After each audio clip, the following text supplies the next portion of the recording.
of course, like I'm a homer. I'm not going to ignore that. What do they see in this guy? This guy sucks. Prepare yourself for the Raptors Report podcast with your hosts, Julian and Steve.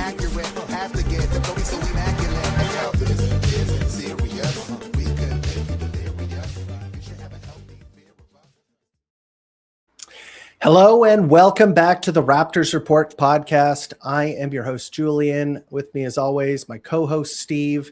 It is December the 30th, and on the Tuesday, right after... Oh, sorry. Yeah. You're right. It's the Tuesday. This is the time of year where time doesn't matter. Nobody knows the date. Nobody knows the time. Well, the date maybe, but the day of the week, absolutely not. But in any case, yeah. We are back with the Raptors Report podcast, and we have a ton to talk about. We couldn't have scheduled a better time to do the podcast because things were looking very grim. Like if we had to do the podcast maybe 3 days ago, this would be very different. We would probably, have big bags under our eyes from crying so much. And we would have to talk about how miserable the Raptors look. But instead, we've got an amazing slate for you. RJ Barrett is back. The Raptors have won 2 straight against 2 teams that aren't complete garbage. And we can forget the games that just happened where they, lost to the worst team in the league and, had a sustained losing streak. Yeah, the Toronto Raptors are back. They've recovered their mojo. Here's hoping. But we've got a really nice slate of topics for you today. Excuse me. We are going to be talking about the Toronto Raptors and their New Year's resolutions, or the resolutions that me and Steve believe that they should adopt for the new year.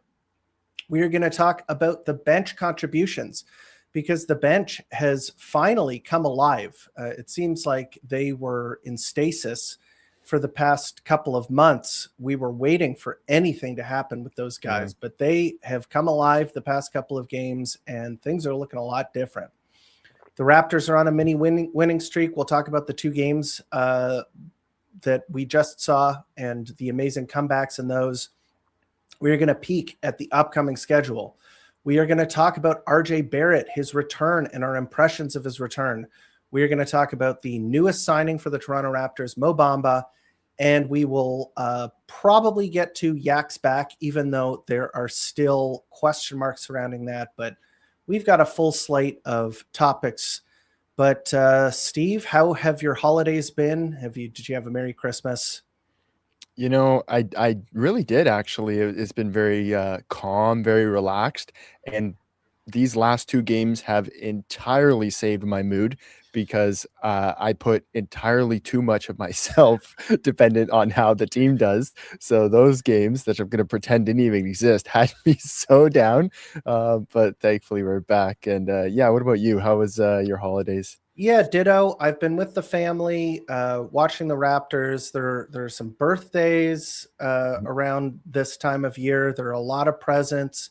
There's too much cake. There's too much sweets. I am, my diet is completely busted.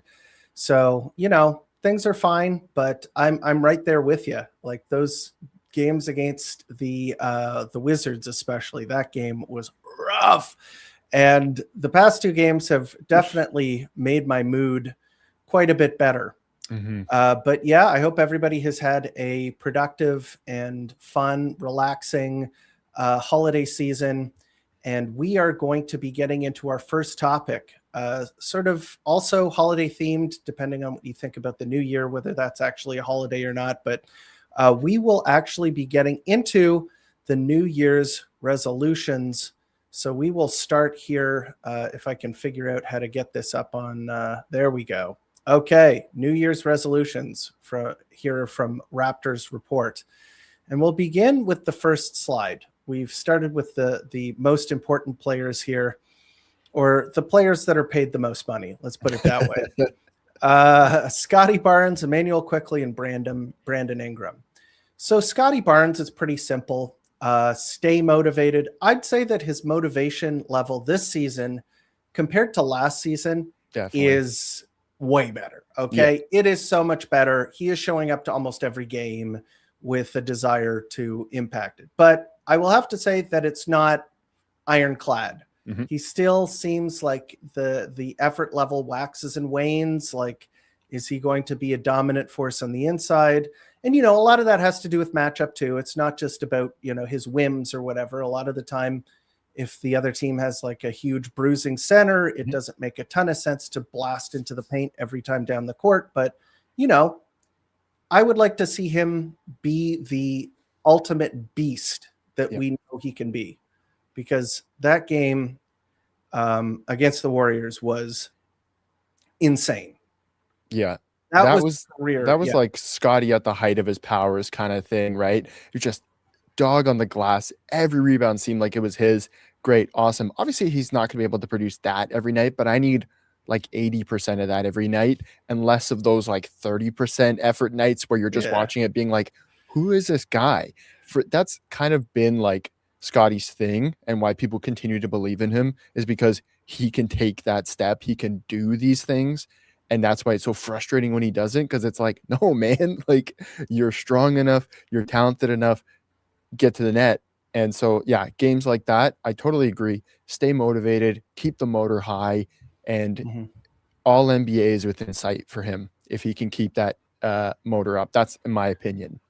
I think Draymond Green kind of, pulled the lion's tail there, poked the bear with his saw that taunt. The flipping the bird to Scotty Barnes and screaming at him, turn your back on me. Yeah, because he kept leaving him wide open for three. Just that's the right thing to do. Yeah. I said this in the after the game. I was like, Draymond Green is not a good 3-point shooter. If you got to leave somebody open, he's the guy to do it. Yeah. And maybe, do like a light closeout or something where you just kind of run slowly at him with your hands in the air. Don't go get beaten off the dribble or anything like that. But, if you're going to leave somebody open, totally fine. And his taunting, I swear, like that kind of got Scotty in the mood. Yeah. And the 9 offensive rebounds, like that put Draymond in his place. Let's be honest here. And one thing to say about that is like the Warriors are puny. They are teensy tiny. Like Draymond is one of their biggest players and he's smaller than Scotty Barnes. So, he can't put up 25 rebounds every night. So maybe lower your expectations slightly. But I think motivation is still number one on the list because he's been delivering almost everything else. So Emmanuel quickly. There's a lot of things I could have put here. But I think the most succinct way of putting it is let your teammates find you. Let your teammates find you. And what I mean by that is I think that he will function better if he is the recipient of the passes rather than the person who is making them. Absolutely. And that was very obvious in that game against the Warriors when he was catching those shots and he caught fire and helped the Raptors, really helped the Raptors in the fourth quarter and overtime. That's kind of where I want to see him. And when he had the ball in his hands, both last night and the game before, it didn't look pretty. Yeah. And it's starting to really piss me off how he's playing. Yeah. So his decision making can be very bad for the skill level that he has. His processing just doesn't see there sometimes. So exactly. I love that. Get up off the ball, let your talented decision-making teammates like Scotty and stuff put you in the spot to score. I get like that he will start to play a bit of hero ball when he's like, oh, we need something from me. And it's like, no, bro, like run around on the perimeter, get open, and Scotty will find you. You don't need to drive, get into trouble. I agree. Let your teammates find you. I like the way you phrased it. At least until Yak gets back, and then you can give it a shot with the pick and roll because I think he can do that. But let your teammates find you. Yeah. Brandon Ingram. This is pretty self-explanatory. The 3-point shot after that one game where he caught fire and was blasting threes has been pretty MIA this season, especially the past 2 games. He had like a couple of game streak where it was dialed and then it fell right back off. So yeah, I see what you're saying. So, I mean, it's hard to pick something here because I think that he's exceeded my expectations in a lot of different ways, and he's very consistent outside of that. Like he Yeah. does his thing, Yeah. and I think that thing is pretty productive. So I think just fix the 3-point shot, continue putting those shots up, but hit them more. Yeah. Because it really changes the Raptors offense when he can also be spacing the floor and hitting Right. those shots. Like it really opens stuff wide open. And that's his secret to getting him to like 30 points a game is when he's just nailing a couple threes, right? No doubt. Yeah, I think that is it. Okay, next up, we're going kind of in descending order from salary, although it'll get mixed up. I didn't put too much thought into the order of it, but RJ Barrett. This one is so easy. Like if there's one thing that you can pick on, you could say the defense and attention to detail and stuff like that. But the free throws, it seems like that is the easiest thing he could fix. Yeah. I mean, the form on his free throws is crazy. Like, you saw that picture, right? Like I know the hand in front of the ball. It's he's blocking his own shot. Yeah, he literally he does, and I don't understand like his what's this? His shooting coach there. He coaches Tatum, Halliburton, Barrett, Drew Hamlin, right? Drew Hamlin is the coach of broken jump shots. Like I know. He just doesn't seem to want to change it if it looks a little goofy. So okay, but it does not benefit RJ for free throws. No, and if he wants to keep the wacky free throw form, I mean, just get good at it. Like I don't know what to say. Like the 3-point shot has actually been pretty good. I think that's definitely a strength of his. Yeah, just the free throw form. I mean, the free throws just in general. It seems like if he could get to 75%. I would have zero complaints about his. Well, I'd have a couple of complaints, but a lot fewer. Jakob Poeltl, this one was the easiest. I mean, we haven't seen him healthy this season. He has been various shades of hobbled or out, so he just needs to get healthy. He's gonna have some time off, and hopefully that really helps him. I don't know if he's gonna get any actual work done on his back or anything, but rest at least hopefully helps. Hopefully this isn't a long-term thing because they haven't signed for a few more years. Yeah, absolutely. That's the big thing, is that the contract is kind of looming over this team. And he was supposed to be one of the team's, main drivers of wins. And this season, he just has not been right. So that is the thing there. Okay, Sandro Mamukelashvili. So Sandro has been, one of the big success stories for the Toronto Raptors this season. He has brought a ton of offense. Like he has been one of the most consistent 3-point shooters, one of the most consistent like drivers to the rim.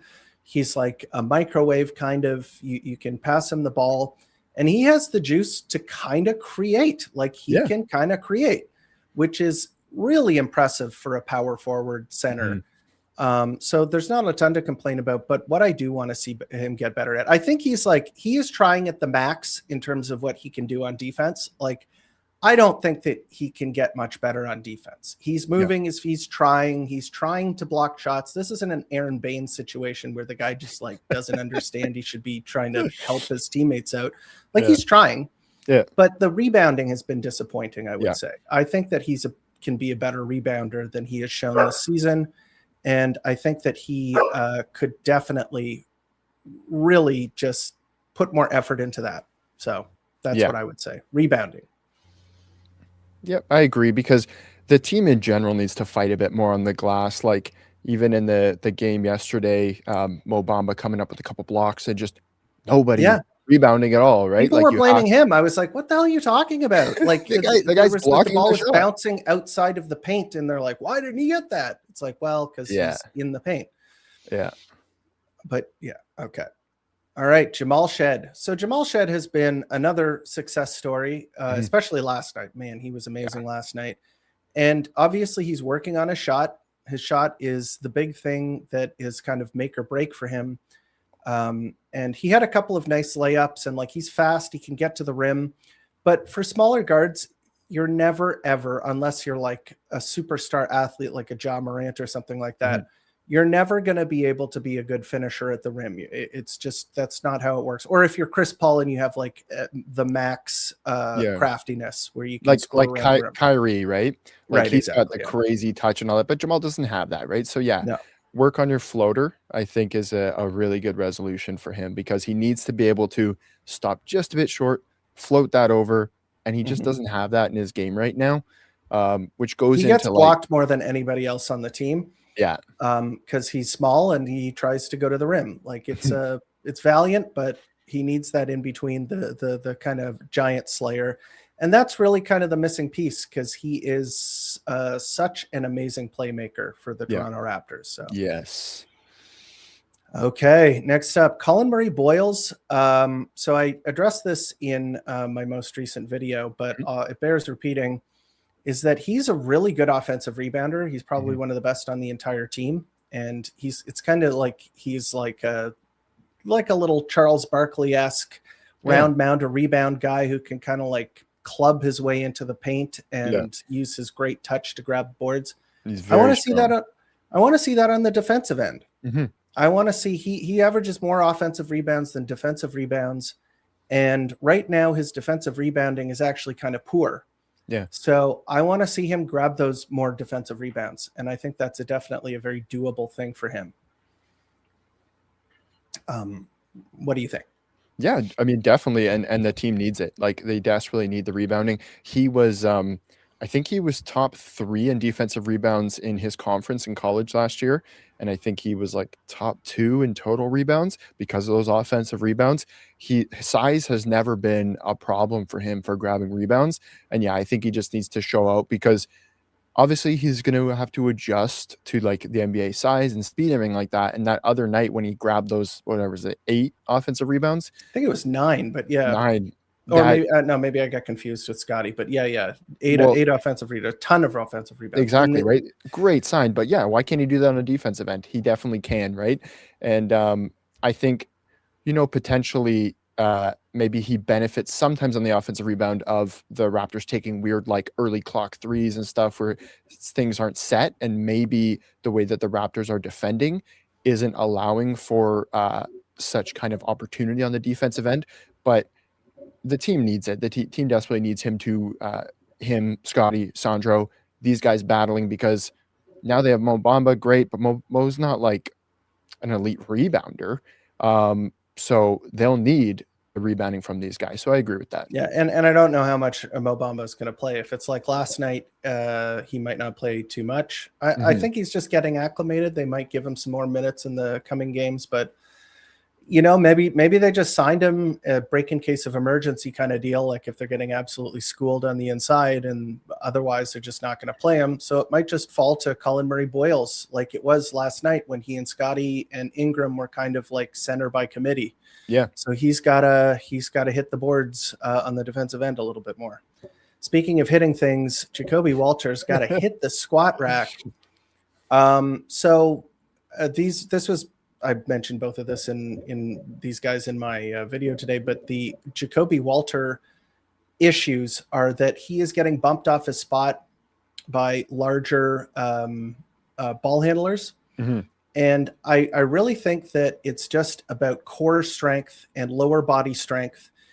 He doesn't have to like work on his upper body too much. Like when you're battling against like the Cade Cunninghams, the Luka Doncic's, like even the like Keyshawn Georges and like the bigger guards, those are the guys that you're going to be tasked with guarding as you get more acclimated with the NBA. If you're going to be one of the top one of the top shutdown guys on the team, you're going to be having to guard these bigger players. And if you are still like a little too slight, a little too skinny, they're going to bully you. They're going to put you in the torture chamber and kind of get you under the rim and score, or just run to the rim. You get bumped out of the way and you can't stop them. So I think that's really just what he needs to do. And I don't expect it to be like fixed in one season or even 2 seasons, really. He's only 21 years old. He just needs to continue to get stronger, and I have no doubt that he will. So yeah, that's just hit the squat rack, continue to develop that lower body and core strength. Yeah, no, I totally agree because his instincts defensively fantastic. Like last night, the way he was scrapping, getting on the floor for loose balls, everything awesome. He's got good hands. He can poke balls loose and everything. But yeah, he really, when he is tasked, because he is kind of, apart from Ochai, he's their being used as their main like point of attack defender. He's going up against some pretty strong players who can hit him with a little bit of a push off and get some separation from him. So really building that like core strength in his base and everything, which is something I talked about exactly like in the video I made on Jacoby earlier in the year is yeah, he needs to get stronger to compete with these guys in this level because he's just a little slight. So yeah, I totally agree with that. That'll really allow him to level up. And if he hopes to ever become a starter for the Raptors, it kind of starts with being strong enough. Absolutely. Okay, so let's take a look at the next slide here. Okay, Ochai Agbaji. Find your confidence. And this, I mean, this is a work in progress because I think that he has actually done quite a bit to sort of improve his confidence, especially on the offensive end. And I think that he's kind of doing it the right way. Because right now I just feel like he thinks his jump shot is broken and he doesn't trust it. And he knows that he is going to he's going to have to make an impact if he wants minutes. And the way that he feels like he can make an impact right now is with his physicality and his ability to get to the rim. One of the looks that I've actually kind of liked from them has been the Raptors are using him as the roll man. So he's setting screens for Scotty. He's setting screens for Ingram. He'll set screens for Quickly and other players because, you know, he's a strong guy and he likes to roll to the rim. Yep. And I kind of like that. They've been hooking him up with the short roll passes. They get him the ball going to the rim. And, you know, he's not a big, so he can't convert at an elite level, but he is strong and he's pretty athletic. And it's not a bad look for him, I think. So that's one way of doing it. Also, his cuts have been good. Yeah. One of the issues actually has been his defense a little bit, which is a kind of strange because he has been a decent defensive player. But last night he kind of got, and also against Golden State, and it wasn't entirely his fault, but he kind of has been getting put through the ringer by some of the other good guards in the league. So, you know, rediscover, find your confidence. If he can go back to hitting threes again, he'll look good in a Raptors jersey or in another team's jersey. But yeah, I mean, that kind of seems like, especially now with the signing of Bamba, if he's going to get guaranteed, they're even further over, right? So they'll need to make that kind of trade. Makes sense. He keeps getting starts, right? Which I would hope would help with his confidence because he's consistently in the starting lineup whenever RJ's out of it. I agree with you that he has been really good as a role man with the cuts and stuff, and he's almost benefiting from the fact that other teams know he's been bricking from three, because when he sits in the corner, they start to not care about him because they're like, he's going to sit in the corner and he's shooting 20% from the three. I'm not worried. Yeah. And then he slips baseline and he's got really good vertical pop that he can just get that pass from Scotty or from Shed or something and immediately elevate and get a dunk. Like, he's been really good. He's kind of, it's a cool way to play off of a weakness for him right now. It's a good way for them to adapt. Maybe that's from Darko. Maybe that's just, you know, him using instincts, right? But I agree. Confidence seems really huge for him because from his first like half season or whatever it was with the Raptors to his second full season where his confidence was high, I think he was one of the better two-way guys for them. Get that confidence back, make a huge difference. For sure. I could have put that for Grady Dick as well because it feels like he has had some confidence, but I feel like everything for him comes down to the shooting. That is really the main thing that has been holding him back because I think he's made some big strides in other areas. There are not enough to make him a good NBA player without the shooting. Yeah. And we've, you know, if you've watched the podcast, we've mentioned this probably a trillion times. Yeah. So I don't want to go on too long about it, but there's two things that he's doing right now The above the break threes versus the corner threes. So the corner threes, he's actually pretty money. Like he actually makes those at high level. The problem with that is that corner threes are less available to offenses. They are more tightly guarded. It is harder to get a pass to there because usually there's a player standing baseline. It's tough to, and you can't really move around that much. You can only go one direction if you're in the corner, which is, above the break.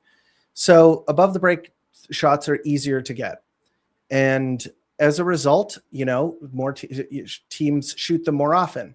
His above the break shooting has been miserable this season. It's almost a guaranteed brick whenever he shoots above the break. And that just has to change in order for him to be a competent NBA player. It used to be that he was good above the break if he were taking a catch and shoot, a spot up shot. That's no longer the case. This season, I think even on spot up shots above the break, he's just a brick machine. Yeah. So the guy needs to get better there. So yeah, it's at the point where when he does hit an above the break three, I'm like surprised, like more surprised than when Colin Murray Boyles hits a three. And that, oh yeah, for sure, is that's really bad considering. So yeah, if he can improve his above the break like three-point shooting, that helps the Raptors in. I mean, when he's in transition, they look for him kind of flaring out for three as well. Everything gets better if he can do that. And I mean, like, it's hard for him to keep up the confidence when he, for a lot of reasons at the beginning of last night's game, kept them in it with his scoring. And then Darko took him off, which Darko managed the game fine at the end of the game. Like, you won the game. Great. I don't want to be too hard on Darko there, but it was pretty funny. Like, he starts getting it going and then he's yanked. And it's like, okay, all right, sure. I think that was just because of like the way that Grady is being used on the defensive end is a kind of a gimmick defense. Yeah. Where if he is isolated against, it forces a switch. Yeah. And that can get the defense into motion. And I think they're okay with that for stints. But when it gets to crunch time, like the way they won this game was like totally on the defensive end. Yeah. And I think if you have Grady out there, it just creates like his defensive impact is approaching neutral because he is a good help defender and they run the system that they do where they are happy and comfortable having him switch off. So, the defense, we'll put that aside for now. Above the break threes, you got to make those. That's just it. That is literally it. So there you go. Last, but well, maybe not last, but we'll talk Darko here. Keep guys accountable. And there was a huge step in the right direction yesterday. A huge step in the right direction. So Darko has had his auto substitutions on for the past 3 or 4 months, where it doesn't matter how well a group is playing. As soon as crunch time hits, maybe 4 minutes left in the game, he's like, boom, put in the starters. Yeah. And, I get it kind of for the most part. You want to have your best players in the game. And, you tip your hat and say, good job to the guys who helped get the lead back or helped push the lead up or whatever. But sometimes there is a point at which one player or a couple of players are playing so poorly, or a couple of players are playing so well that you have to make an adjustment. Yep. And you have to reward the players who are playing better. And he did that last night, where he took a player that was literally having just one of the worst games of the season. There's a couple to choose from with this player, but Emmanuel Quickley was not playing well at all. Yeah. He's 2 for 12, 4 points, like just absolutely miserable, making terrible decisions, not playing very good defense. And as a result, he sat him in the fourth quarter. The Raptors came all the way back from down 10. They went on a 13-0 run and they won the game. So he kept his guys accountable. He was able to, make the correct decision, run with the hot hands, and coaches need to do that. Yeah. Their players will understand if they are team players. That's literally it. That's it. No, Keep exactly. your guys accountable. Because, yeah, if anybody has a problem with your coach holding you accountable, that says more about the player. And then you've got another conversation to have, right? Like, winning players don't care when it is the right thing to be done. Like, even a lot can be said about LaMelo Ball, like, oh, he's an unserious player, whatever, right? When they sat him for Colin Sexton, he didn't care. He wanted to win the game. Like, maybe that's because he doesn't care at all. Yeah. But the upside of not caring is that you Yeah. don't care if you get benched in the fourth. But right? yeah, no, But I that get was your a point for sure. first year coach. I believe he's a first year Charles Lee, maybe second, but making the decision to bench their franchise guy in order for the betterment of the team, and seeing Darko do that. And did you see the quote where it was like, "Oh, why didn't Emmanuel quickly get on the floor or whatever?" And he was like, "Because Jamal Shed was on the floor instead of him." Like, Yeah. flat to the That's point. it. Because I'm playing the guy who's playing better. Cool. Yep. There you go. Great. And listen, it doesn't have to be a shot across the bow. You can be Mhm. diplomatic afterwards and say, like, Jamal had it going. I wanted to run with him. And Emmanuel quickly is one of our best players. And, sometimes that's how the cookie crumbles or whatever. You don't have to go out and call your players out to the media. You can just use minutes to do the talking. Yeah. Literally. Just you as a father, you can control the way I like. This is so patronizing. Like, I get it. The coaches and the players, the coach is not the dad and the players aren't the kids. But let me use this analogy. Let me cook here. Your kids, they care about one thing, which is media. Okay. And if we let our kids watch TV, play video games, do stuff like that, not a ton, but they get it as a privilege. And I don't have to say anything. I don't have to yell. I don't have to raise my voice. I don't have to be a mean dad or anything like that. I can just say, well, I'm sorry, no TV or no video games today. And boom, instantly they take you seriously. Because if you care about one thing, I mean, with a coach in minutes and players want minutes. They want to be on the floor. They want a big contract. They want all of the things that go along with the minutes. You control those. You can use those to make the players do what you want to do. So you can be Mr. Happy Coach who is pumping your players up with a big smile on your face. And just like Steve Kerr, what do you think Steve Kerr is doing in Golden State? He is not playing Jonathan Kuminga, at all. Okay. And he goes out in front of the camera with a big smile on his face, and he doesn't throw any players under the bus. And he gives excuses for players saying, like, well, they had a rough night and I'm really pulling for them and they're so talented and this and that. He said about Jonathan Kuminga, he's like, well, this is a guy that he's not a low minutes player.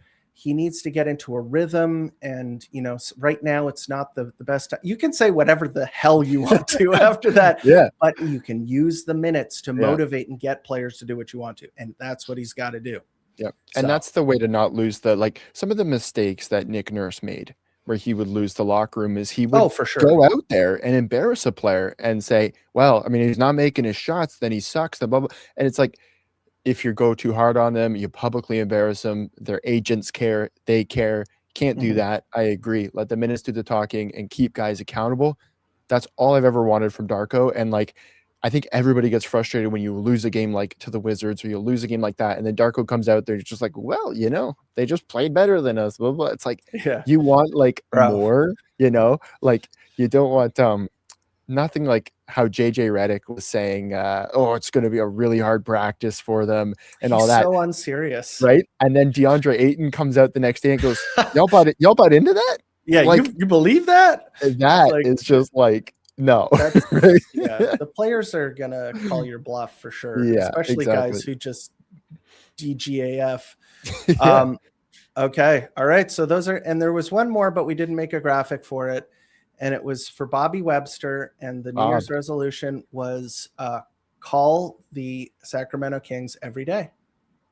Just get on the phone and give Vivek Ranadive and whoever the general manager is there a call, and just talk to them about whatever. Try and pull one of those gaslighting situations, or what is it like? Someone referred to what the GM of the Lakers, Rob Pelinka, did to Nico. They said that like he was like grooming him. That was someone made that comparison. Coffee meal. Where like it's like, you don't have to tell anybody about this. Don't worry. No, you don't go out and tell anybody. Do that with the Kings. Yeah. Bobby, just get on the phone, see what you can do. I know that most of the players there you wouldn't necessarily want on the Raptors. Well, I mean, maybe Malik Monk, I would like him. Maybe Keon Ellis. Try and figure out a deal for one of those players, maybe. Yeah. In any case, yeah. That's how you build a team in 2025. It is picking on the dumb teams. That's how, Oklahoma City is where they are right now. That's like, you have to just find the dumb team and fleece. That's one of the things. It's like Masai. If you can't find the dumb team, don't pick up the phone. Don't pick up the phone.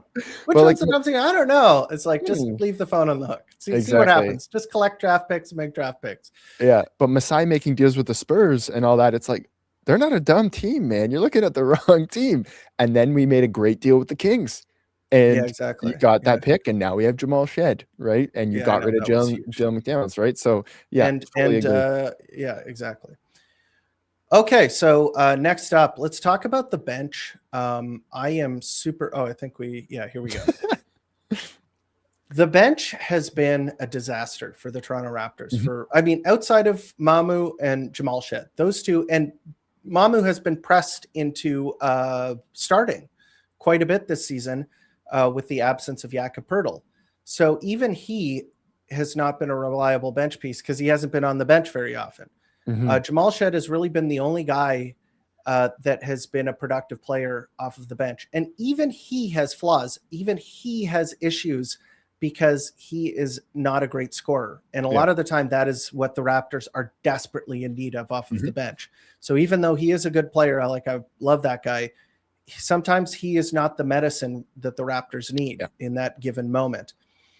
But over the past, couple of games, I'll say weeks right now, because Colin Murray-Boyles had that excellent game. And even Jacoby has been showing up over the past couple of weeks. Not just the past two games. Colin Murray-Boyles had that huge performance against the Miami Heat, where he got all those rebounds. There has been some signs of life off of the Toronto Raptors bench, and I am just over the moon about it. I cannot believe that it took this long. I want to be happy about it and want to say this is amazing. I can't believe it. But I was predicting, I believe you were the guy who was saying that they would be a positive minutes group this year, but it has only been very recently since the Toronto Raptors have started to get some of that big production off of the bench. Yeah, and it couldn't come at a better time when the starters start to hit a bit of a wall and everything, right? And then you've got this added boost from the bench. So key. Maybe it's them getting more comfortable. Maybe it's just them, getting into their rhythm. Perfect.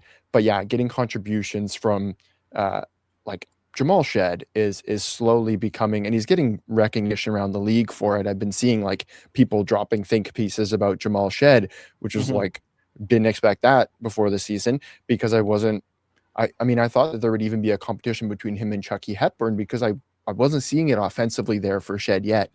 And he's been doing that, specifically with his playmaking. Fantastic. And watching Jacoby come in, hit shots, play defense, Colin Murray-Boyles start to defend the way we know he can defend, the way he rebounded, the way he defend. Mamu coming off the bench, being an incredibly productive player. And then Grady trying to find his way. Ochai getting a bit better. Cool. Those are obviously still. Yeah, and even I think Ochai's games, the games where he's actually been good, have been playing with the starters. And I think that is the key with Ochai, is that he is such a kind of complementary player. He doesn't have really any moves. Yeah. Other than playing, catching the ball and finishing inside, cutting, occasionally hitting a three or whatever. That playing with the starter is probably the best medicine for him. Yeah. But what I've really liked is just that they are starting to get not just the offensive stuff. The defense off of the bench has really popped recently.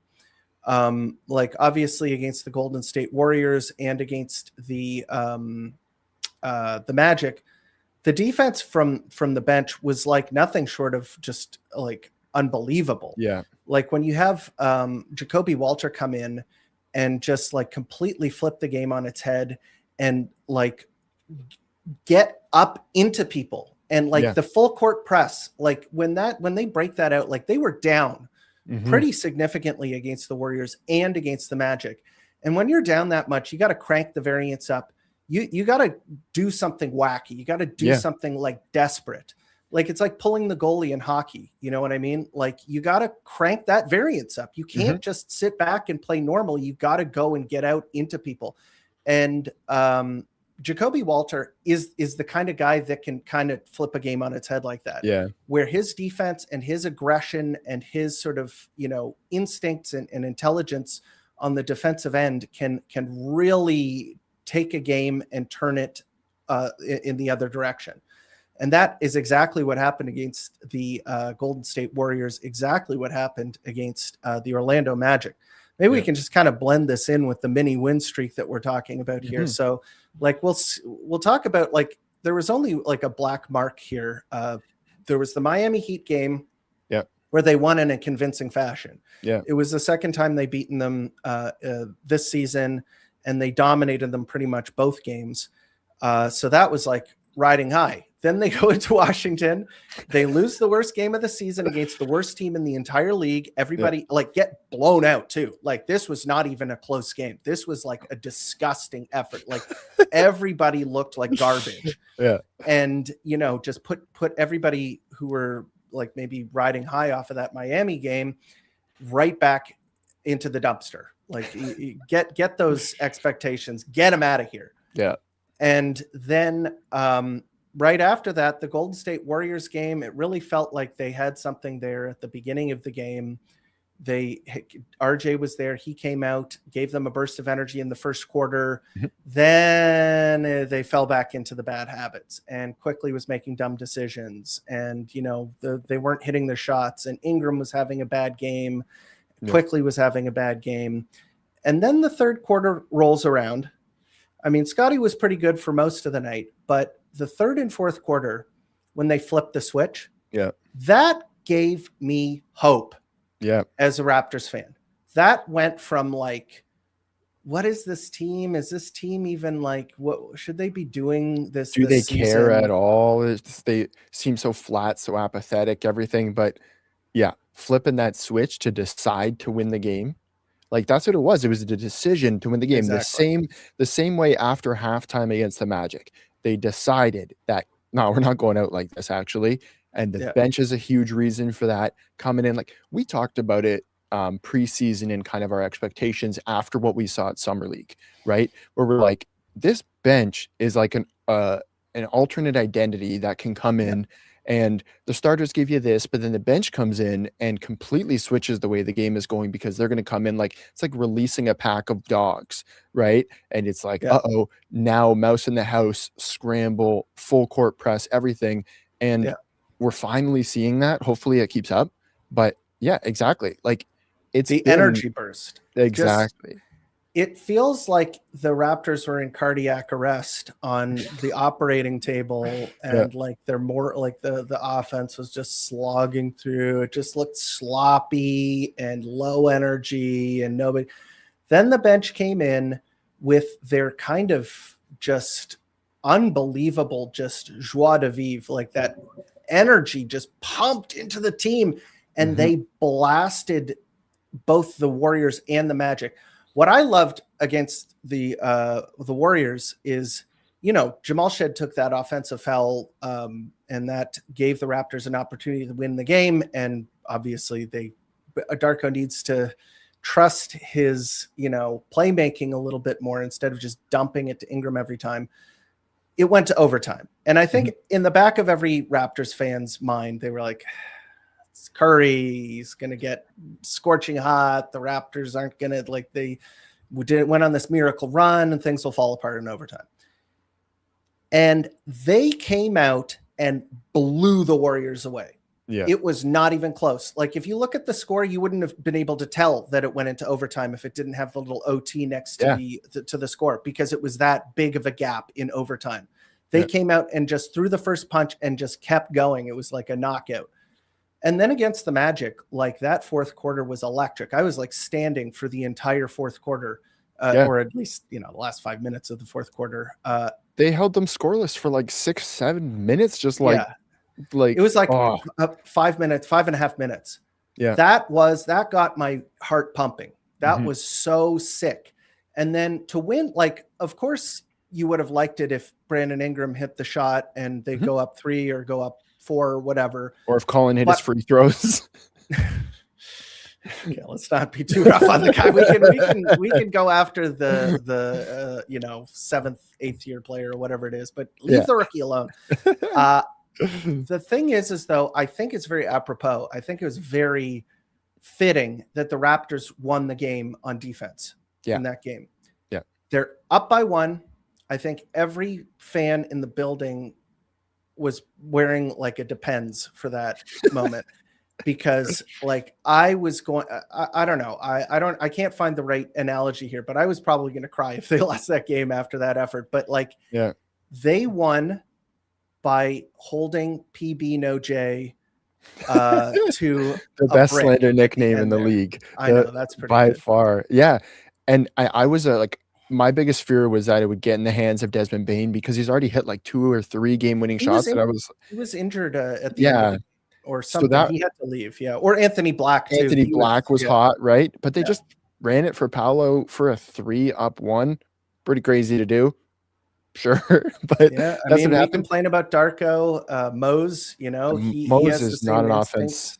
Yeah. No. But yeah, like, I don't know if you saw Kirtika's stat of Scotty being first in the league in clutch time blocks with 6. Yeah, that is exactly how the Raptors have been clutch defense. Like you think about clutch player of the year, blah, blah, blah, as hitting a big shot, right? Totally, sure. And that's ideally how you'd think to win a game, but blocking a shot right at the buzzer, that's pretty cool. Blocking a clutch moment, having those defensive stands, that's more fun, because you're like, your anxiety level is so high watching that other player dribble, and you're just like, oh God, please get a stop. And you get a stop. I know. It's fun. I love that. And and also there's like, yes, the game-winning shot is a very good feeling. Like that's a great feeling, but also game-winning slander. That's fun too. That's fun in a different way. So your guy was taking the shot to take the lead and win the game, and he missed it. So sad. Okay, well, I guess we get to use a slander nickname for the next couple of days. Okay, so we've gone over the Raptors mini winning streak now, and I dare you, if anybody had the correct picks for the past week or so, they would lose to the Wizards, they beat the Warriors, the Magic, the Heat. Come on now. Nobody predicted that. So let's take a look at the upcoming schedule. Okay, let me quickly share the screen here. Okay, here we go. Let's take a look at the upcoming schedule. So the next game, if you haven't heard the news, Nikola Jokic suffered a knee injury against the Heat. Hold on, it's not showing it. Oh, it's not showing? Oh, it's because I didn't share it yet. Oh, interesting. Can you add it? Let me remove it and then add it again. There we go. Okay, sorry, minor. For those who are listening, the website didn't come up. So we have up here the first team that the Toronto Raptors are playing, Denver Nuggets. Denver Nuggets got some really bad, kind of bad news, really bad for what happened. Yeah, where Nikola Jokic had like what looked like a really bad knee injury. One of his own players stepped on his foot and he hyperextended his knee backwards, collapsed to the floor, and was just grabbing at his knee. Scary. And you would think like, okay, well, RIP Denver Nuggets, but it turns out he just hyperextended his knee backwards. There was no ligament damage, but he's out for like 4 weeks or something like that. Raptors don't have to play him tomorrow. Also, Aaron Gordon probably still out. He had that hamstring thing I think it was like a month ago or something like that. And I think he's projected to come back on this trip, but I don't know if they're going to be bringing him back against the Raptors. And Christian Brown is out as well. So this is a depleted Denver Nuggets team. Of course, they still have Jamal Murray, who is like one of the best shooting guards in the league this year. He's having like a huge season. He's probably going to be an all-star. So that's difficult. But the fact that, their best player, probably the best player of his generation, probably top 5 player of all time, not playing. Yeah, I'm thinking they might win that game. Yeah. Jonas Valanciunas, he is their starting center now, and although he is a load inside, I think they'll be able to handle that. So I think they could win that game. And then here come the two kind of the swings here. Well, let me first throw it over to Steve. They win that game, Denver Nuggets? They win that game. It's okay. I think you'll see a more aggressive Scotty as well. I think when Jokic is in the paint, he's a bit tentative because he had his face broken last time that happened. He's not going to have that. I think we'll get a pretty good Scotty game. And I mean, they're missing 4 key players. Like I think Christian Brown's out. I think you have to worry about Jamal Murray, and their role players are decent, everything, but that would be a bad game to lose, right? Like I agree. This is the Raptors have had good luck in terms of injury luck of other teams. Can't drop this one, right? Really good time to take advantage of, RJ will probably be playing that game as well. Yep. So I think they get that one. Okay. After that, these are the kind of swing games here. So the Atlanta Hawks are a wild card. Like nobody knows how they're playing. Like, first of all, with Trae Young back in the lineup, they're like 0-6 or something. Yeah, the dictator's back. So as long as he's playing, I like our chances. I have said for years now, like people are putting him in like top 20 conversations, top 30 conversations. I'm like, this guy is the worst defender in the league. Okay. It's between him and bench player for the Celtics there. Oh gosh.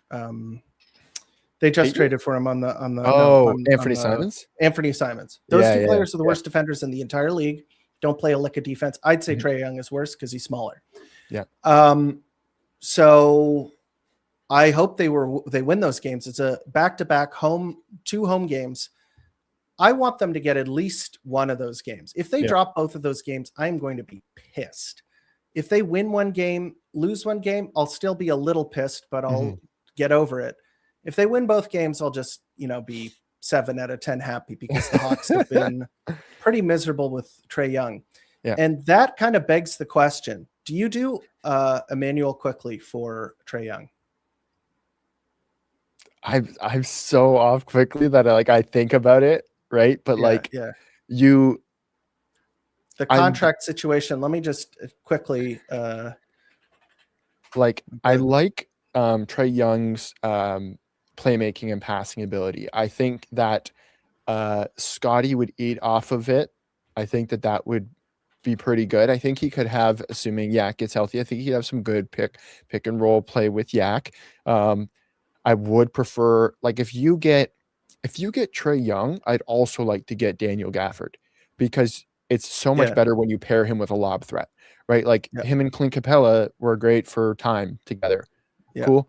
I really want to get. Here's let me just quickly share the screen here. We've gotten a little off topic, but I don't mind it. Hold on. I'm just going to get the, hold on. We'll switch this here. But yeah, I mean, as we spoke about last time, you need ball handlers. Trae Young, good ball handler, right? Yeah. It's all about, absolutely. Can you insulate his bad defense? Does Jacoby continue to improve and become a starter alongside of him? Yeah, I could see it. Okay, so here's the contract here. $46 million this season. Then there's a player option for $50 million next season, which I assume he would take, and then he becomes a free agent. So it might just be good, just like if you want to get off of Emmanuel Quickly's contract, that might be a way to do it. Yep. They might be so desperate to move on. And Emmanuel Quickly, I would say he's like a below average defender at the point Yeah. guard position. But let me put it this way. You're talking about, like, I'd say a 4 out of 10. Mhm. His screen navigation is pretty good. He's still a small guard. You don't want to put him on like this. I'm talking quickly Yeah. here. 4 or 5 out of 10. Okay. In terms of point guard defense. If you go from a 5 to a 0, and I'm saying Trae Young is a 0 on defense, and I'll stand by that. Yeah. That's huge. People don't is. understand how big that is. It is. It's like saying you're going from, I don't know, a role player to prime LeBron James. Okay. That is how much he screws up your defense. Yeah. The Hawks went from like a competent team that looks like playoff bound. They've got all this like juice going. Jalen Johnson's looking like he's having an all-star season. They've got all this like positive energy. Trae Young comes back. Their defense goes into the dumpster. They've lost 6 straight games. Yeah. So like, you got to be careful, but I don't know. Maybe I do that. That's what I'm saying too, right? Like as much doubt that I have in Trae Young and stuff, I still see benefits to his game. I would not be giving up multiple picks for him because I don't think that would be worth it for the Raptors. Other teams, like maybe I could see, like before the Magic did their Desmond Bane thing, I thought Trae Young on the Magic, I like it. Him next to Suggs, that would work, right? But I don't know. Like I would consider it as long as you don't have to give up too much just to get off of like the 3.5 years that you have left of quickly, because he's a better decision maker. Yeah. Like he would definitely make the Raptors offense look better. Yeah. And I think that even as a guy who is not like I think he's fallen off quite a bit on offense too, which has made him look a lot worse. But at the same time, it'd be a fresh start for him. And he's a high feel player that understands, like, has really good court awareness, court mapping. And maybe if you put him into that smaller role alongside Scotty Barnes and other players, maybe it would work. I don't know. But there you go. That's something to think about. Oh my God, look at this. After that, Charlotte Hornets, Boston Celtics. Do you feel confident in either of those games? I don't feel confident. No, those are 2 hard games for the Raptors. Like the Hornets, I still have nightmares about Con Knuppel. So Con Knuppel is a baller. Yeah, and he straight up smoked the Raptors the last time they played. I told I think it might have been a Cavs fan, I want to say, talking shit about it, and I was like, wait till you see Con Knuppel. And then they lost. Then the Cavs lost to the Hornets, and I was like, thank you. There you go. Because this kid is a baller. Yeah, he does deserve Rookie of the Year. Yeah. Well, Cooper has really for sure. Yeah, he's really coming along. But and also VJ has had like a second wind, like he's looking good. But Con Knuppel I would have over VJ. I wouldn't have him over Cooper. Cooper has been unreal. So I don't like either of those games. This is a guaranteed loss against the Celtics. They don't have it against the Celtics. The Celtics have the Raptors number. No matter how high in the saddle you're riding, like I think the Raptors are playing pretty well the last time they played the Celtics or something like that. But they didn't even have Jaylen Brown and we lost. Yeah. And it's they can't beat them. So that's almost a guaranteed L. Charlotte Hornets, I'd say it's a 50-50 game. I think that having RJ back might help there. It's not on the second night of a back-to-back, so RJ will probably play. He has a little bit of oomph in his game. And I think the Raptors will circle this on the calendar and say, listen, we got to beat these guys. These guys think that they're better than us, and we're actually a good team. Let's take this serious. Let's kill these guys. So maybe they beat them. The Celtics, they're just not beating. I will not give myself even an inkling of hope against them because they will just dash my hope. And then we'll do one last one. The Philadelphia 76ers at home. I think they will win that game. Yeah. I think they'll win that game. The 76ers are pretty mid. Yeah. And if they get that win against the Sixers, you're looking at multiple wins against the Sixers. And if they win that Hawks game, you beat the Hawks 3 times, Cavs 3 times, Heat twice. You're beating all the teams that people thought would be ahead of you. Yeah. So that's great. And all the teams that are going to be fighting for that, like 6th, clustered in that mid zone. Spot. Exactly. Right. So getting wins over everybody, mint. Like that is going to cement you over them. God forbid you get down to a tiebreaker with any of them or anything, you're going to be good, because those are all the teams that are right there. And it just feels good to beat the teams that everybody put over you in the preseason power rankings, right? Yeah, no doubt about it. Like beating the Sixers feels good. Mm-hmm. The Hawks, like, there's never been a rivalry between the Raptors and the Hawks. They're kind of like that other team that is just out there. Sometimes the Raptors win, sometimes the Hawks win. Mm-hmm. But I'll happily take some games from them if they're willing to give them up, which they seem to be. And, you know, I think, let me just do the quick calculation here. Win. I'll say the Raptors go on a 5-game winning streak. That sounds very optimistic. You know what? No, 6-game winning streak. Okay. 6-game winning streak. Then they lose to the Celtics. And I'll say, you know what? That's too optimistic. They're going to lose all the games because I said that they'd win. So I'm going to say 2 wins. They'll win the first game against the Hawks. They'll lose the second game. They'll win against the Hornets, lose against the Celtics, win against the Sixers. So that's a little bit more realistic, and God won't punish me for thinking that. 1, 2, 3, 4, 4-2. Yeah. Okay. I mean, they need to pick up wins right now because that West Coast road trip in the new year is looming, right? Like that dreaded, like where all the games are at 10:30 and we all just like lose all of our sleep. That's coming up, right? And the Lakers have had your number. Warriors, that's going to be a tight game. Kings, who cares? Portland, they've not been much, right? So it's like you're going to have some competitive games and maybe a bit easier ones, but it's that grind of the West Coast thing. I hate that. You need to pick up the wins now, right? So I would hope for like a 5-1 would be sick. That would be fantastic. I would love that. Yeah. Okay. RJ. We got to talk RJ because he didn't have a very efficient game against the Golden State Warriors, but watching him told me a totally different story than reading the stat sheet. Yeah. I saw a team that was running. Yeah. I saw a team that was having fun.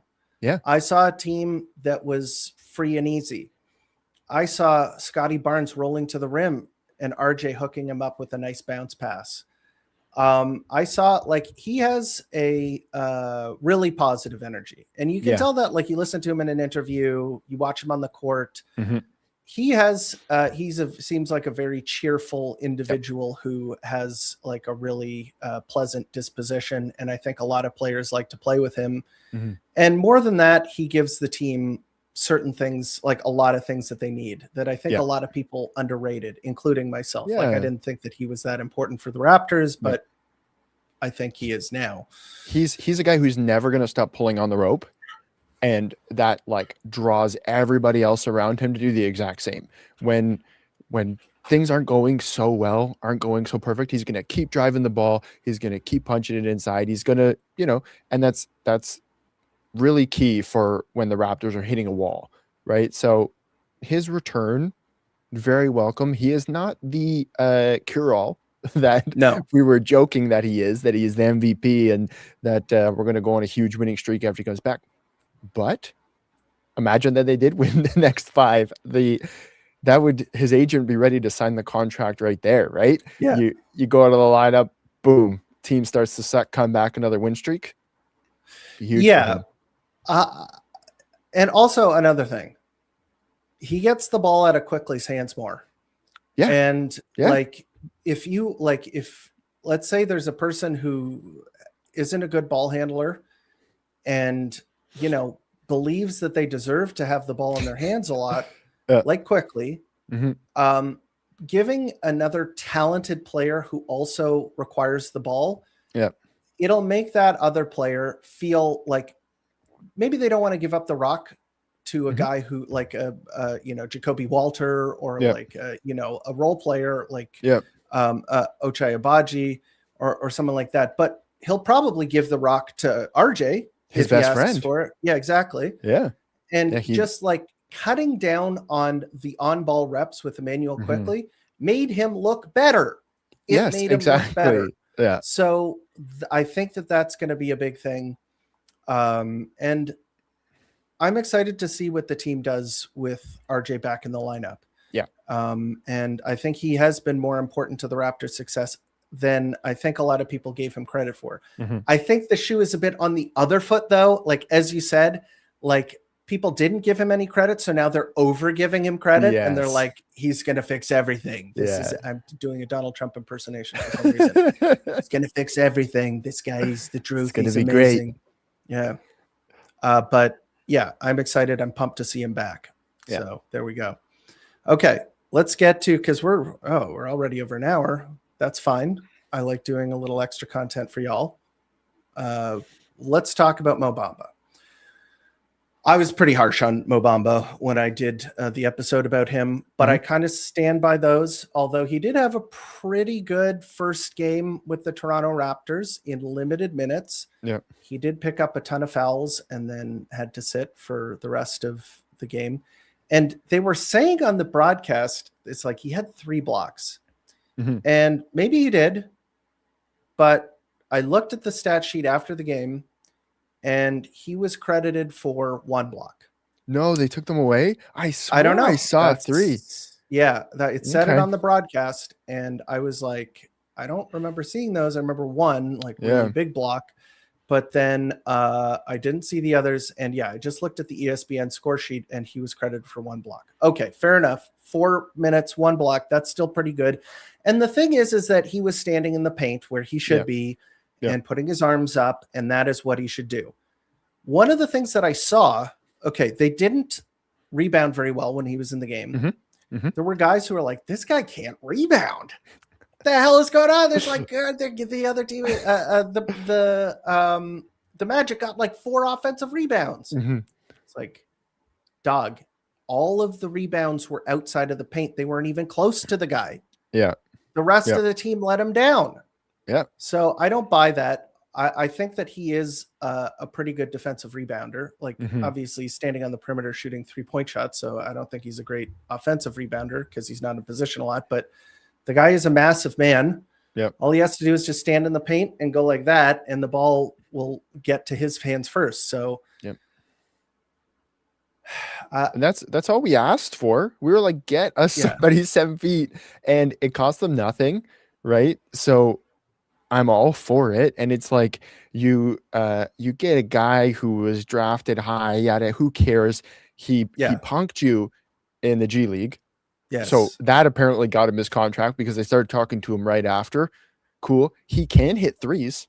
Yeah, he can stretch to the floor, so he didn't take any, right? But it'll be interesting to see, like, obviously last game, they're just kind of working him into things and he got some fouls and stuff. It'll be interesting to see how much he does get used.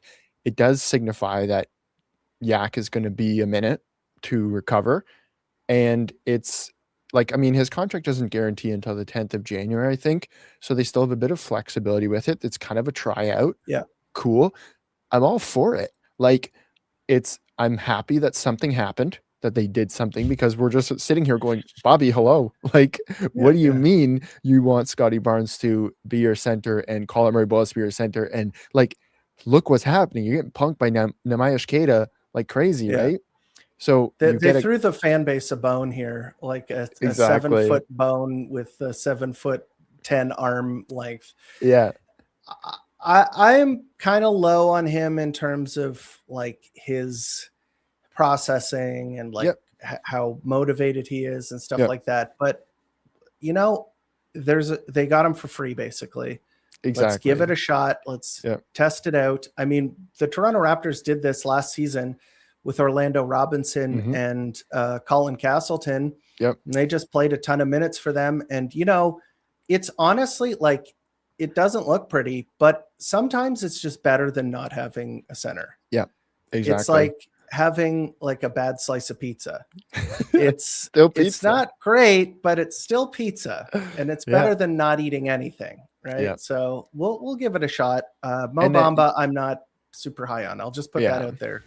But I think we're so harsh on these minimum signing guys. Like, like the heat that Bruno Fernando had, everyone's like, he's a bad basketball player. I'm like, yes, that's why he's getting paid under $2 million and like barely getting minutes. That's the point. He's not gonna be some like franchise changer. He is what he is. Cool. Sorry, he would make a lot of dumb mistakes though, which would be like, That's But what killed me. But he did have like one dunk on Giannis. the dunk on Giannis, and he had like a sick block. I think it was also on Giannis. That's all I you think need. he had like 2 sick plays, like where he owned Giannis on both ends, and it was like, okay, he was worth the signing. He was worth the contract. And instantly, what are they? Fenerbahce, whatever, called him up. Fenerbahce, We'll give you a guaranteed deal. Get over here. Yeah, absolutely. Yeah. Let me show this comment here. Mamu making $5 million, making the minimum contract guys look bad. Yeah, no doubt about it. That guy is he is shaming all of the other low salary guys. Yeah, it's like the parent who's like, he got an A+ here. Yeah, why aren't you doing that? Yeah, it's like, well, when I was in university, my mom went back to university at the same time, right? Because she was just like upgrading her degree and stuff. But so this is like a 50-year-old smart woman, and she's bringing back like 100% in everything. I'm just like, okay, well, I don't have that, obviously. And then she gets like honor roll, finishes her stuff, and I'm like scraping by in sport management, and I'm just like, great. Good job, Mom. Thanks, Mom. So yeah. Hey, Mom, I got an 89. That's nice, honey. And you look on the fridge, and she's posted her own grade on the fridge, exactly. 100%, like A+.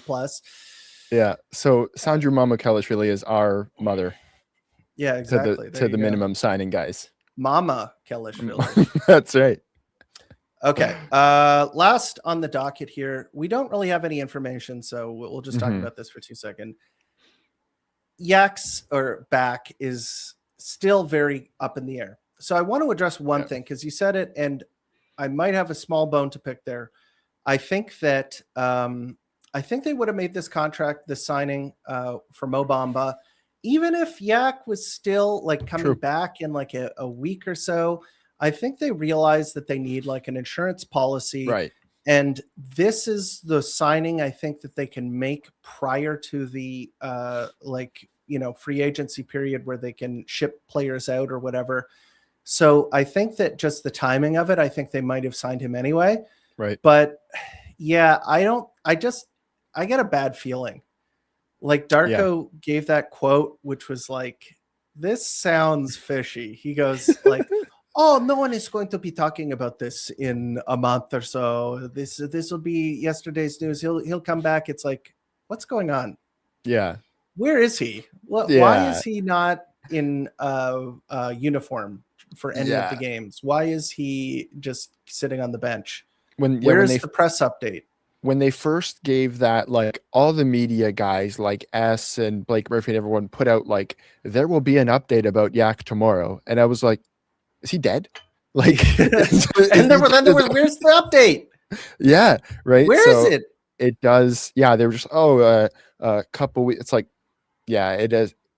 If he ended up getting some kind of surgery, I would not be surprised at this point. The way that all of a sudden the tone has changed from, yeah, it's no big deal, to like, wait a second, right? Yeah. So whatever it is, they gave RJ that platelet injection, the PRP, which seemed to accelerate his recovery process.